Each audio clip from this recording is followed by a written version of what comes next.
안녕하세요, 홍승인 변호사입니다. 오늘 이 시간에는 상간모욕죄에 대해서 말씀드리고자 합니다.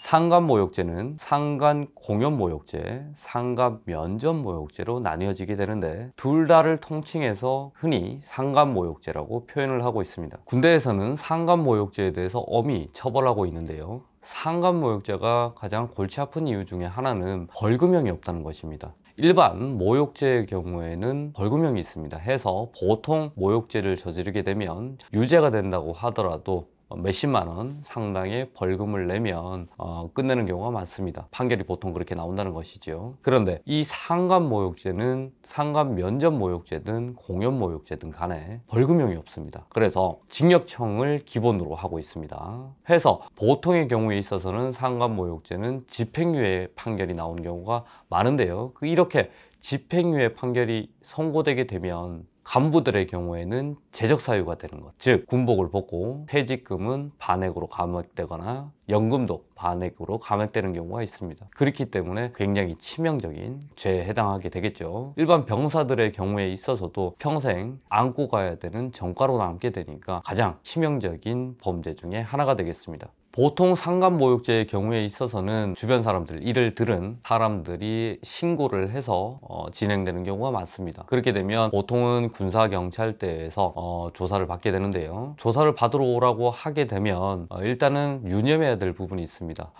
내가 어떤 부분에 대해서 말실수를 했구나, 내가 이때 현장에 있었는데 내가 그런 말 한 적이 없는데 왜 나를 조사하려고 하지? 라고 일단 준비를 하고 가야 되는 것입니다. 해서 군사경찰대에서 당신 상간모욕죄로 입건되었고 언제 어느 때까지 출석하시오 라는 출석 통지서를 받게 되면 그냥 갈 것이 아니라 첫 번째는 이 범죄 사실의 요지에 대해서라도 좀 알려주세요 라고 하거나, 아니면 고소장을 열람복사해서 그걸 보고 나서 가겠습니다 라고 해야 되는 것입니다. 물론 고소장이 없는 경우도 있고 범죄 사실의 요지에 대해서 알려주지 않는 경우도 있습니다. 그렇게 되면 결국에는 조사 과정에서 수사관의 질문에 대해서 곰곰이 생각해보고 여기에 대해서 답변을 해야 되는 것입니다.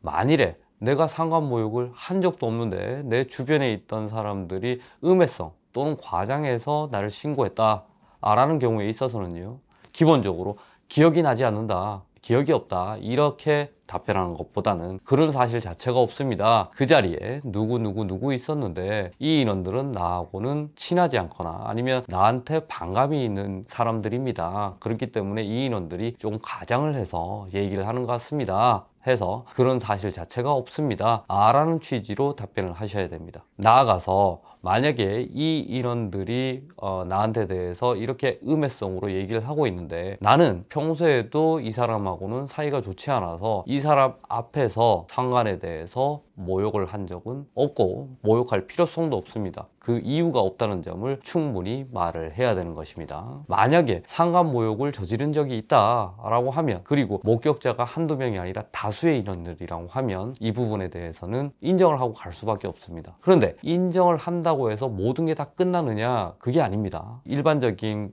군인분들은 내가 욕설을 조금 했다고 해서 다 이게 상간모욕에 해당하는구나 라고 생각하는 경우도 있는데 그렇지 않다는 것이 대법원의 판례입니다. 예를 들어서 씨땡 못해 먹겠다, 씨땡 더러워서 못해 먹겠다, 이렇게 얘기를 했다는 경우가 있다고 가정을 해봅시다. 물론 이 말을 들은 인원은 그 면전에서 이 사람이 나한테 저속하게 표현을 했다, 매우 불쾌했고 수치심을 느낄 정도였다 라고 생각을 할 수도 있습니다. 하지만 단순히 씨땡 이런 욕설을 했다고 해서 모두가 상간모욕죄에 해당하지는 않는다는 것이 대법원 판례가 되겠습니다. 해서 우리가 준비해야 될 부분은 첫 번째, 사실관계를 다툴 수 있으면 사실관계에 대해서 다투는 거고, 사실관계는 인정하는데 법리적으로 다툴 부분이 있다라고 하면 법리적으로도 이걸 다투어 볼 수가 있게 되는 것입니다.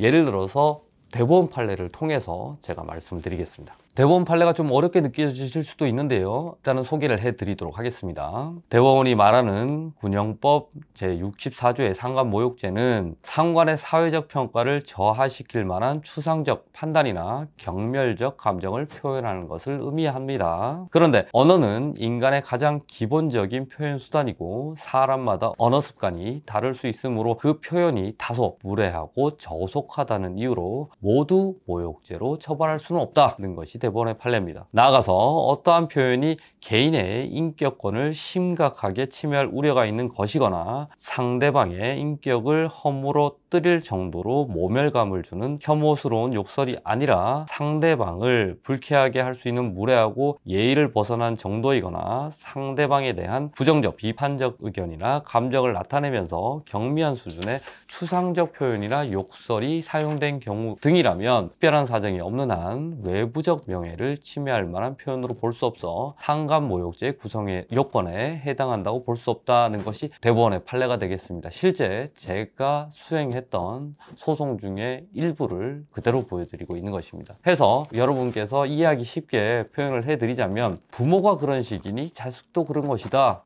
라는 이 표현 자체도 모욕에는 해당하지 않는다 라는 것이 대법원의 판례고요. 야, 이따위로 일할래? 나이 처먹은 게 무슨 자랑이냐? 하는 등의 표현도 역시 모욕에 해당하지 않는다는 것입니다. 나아가서 공황장애 라고 지칭한 것 역시도 상대방을 불쾌하게 할 수 있는 무례한 표현이긴 하나 사회적 평가를 저해시킬 수 있는 표현에 해당한다고 보기는 어렵다고 판시하고 있는 것이 대법원의 판례가 되겠습니다. 해서 우리는 수사 과정에 있어서든 재판 과정에 있어서든 이런 대법원 판례를 기초로 해서 만약에 내가 어떤 표현을 한 적이 있다고 하더라도 그거는 법리적으로 봤을 때는 상관모욕에 해당하지 않아요. 모욕에도 해당하지 않아요. 라고 대비를 하고 대응을 할 수 있게 되는 것입니다. 해서 오늘의 상관모욕의 요점은 모든 표현, 모든 기분 나쁜 표현이 다 모욕이나 상관모욕에 해당하지는 않는다. 대법원 판례에 따라서 충분히 법리적으로 극복할 수 있는 사례가 있으니까 이 사례들을 기초로 해서 여러분들이 상관모욕으로 인하여 조사를 받고 있거나 상관모욕죄로 인하여 재판을 받고 있는 분이거나 재판을 준비해야 될 분이라면 저한테 연락을 주시면은 성심성의껏 대응을 해드리도록 하겠습니다. 이상입니다.